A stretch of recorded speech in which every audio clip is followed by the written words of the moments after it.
Hi, എല്ലാവർക്കും നമസ്കാരം. ഇന്ന് കങ്കുവ മൂവി കണ്ടു.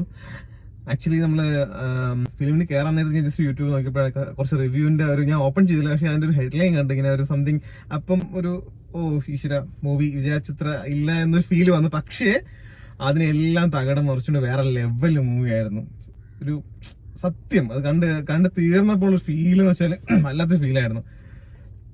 അപ്പം നമ്മൾ ഈ ആവശ്യമില്ലാത്ത ഈ റിവ്യൂ ഒക്കെ ആയിട്ട് നമ്മൾ ഒരു ഫിലിമിനെ നമ്മൾ ജഡ്ജ് ചെയ്ത് പോയി കാണുന്നത് അത് വെറുതെയാണ്. അത് ജസ്റ്റ് ഒരു എന്താ പറയാ, കഴിവതങ്ങനെ ചെയ്യാതിരിക്കും. നമ്മുടെ ഒരു അഭിപ്രായം തന്നെ നമ്മൾ കണ്ടെത്തി തീരുമാനിക്കുക, അല്ലെ നമുക്കുള്ള ഒരു ചിന്താഗതിനെ വേറൊരാളുടെ റിവ്യൂവിനെ ഡിപ്പെൻഡ് ചെയ്ത് അല്ലെങ്കിൽ ചേഞ്ച് ആക്കി അതിലൊരു മാറ്റം വരുത്താതെ നമ്മൾക്കൊരു ഇതുണ്ട്. ഒരു ഫിലിം കാണുമ്പോൾ ഉണ്ടാവുന്ന അതിനെ നമ്മൾ ഒബ്സർവ് ചെയ്യുന്ന രീതി, അതിനൊരു വിലയിരുത്തൽ, അതെല്ലാം നമ്മുടേതായിട്ടുള്ള രീതിയിൽ ആസ്വദിക്കുക.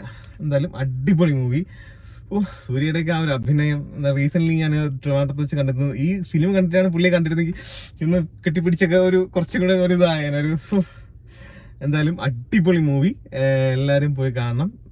നല്ല മൂവി, നല്ല ഒരു സൂര്യക്ക് നല്ല എഫോർട്ട് എടുത്തിട്ടുണ്ട്. എല്ലാ ടീമും നല്ലോണം വർക്ക് ചെയ്തിട്ടുണ്ട്. സെക്കൻഡ് പാർട്ടും ഇതിൻ്റെക്കാട്ടി 7 ഇരട്ടി അടിപൊളിയായിരിക്കും. എന്തായാലും വേറെ നമുക്കൊന്നും എന്താ പറയാ, ഒരു നെഗറ്റീവ് റിവ്യൂ എനിക്കൊന്നും പറയാം. എനിക്ക് നല്ലപോലെ ആസ്വദിച്ചു, നല്ലപോലെ എൻജോയ് ചെയ്തു. ഓരോ സീക്വൻസും അങ്ങനെയൊക്കെ പറയണമെങ്കിൽ അങ്ങനെയുള്ള ഇതൊക്കെ ഭയങ്കരമായിട്ട് എൻജോയ് ചെയ്തു. എന്തായാലും എല്ലാവരും പോയി കാണുക. Super movie.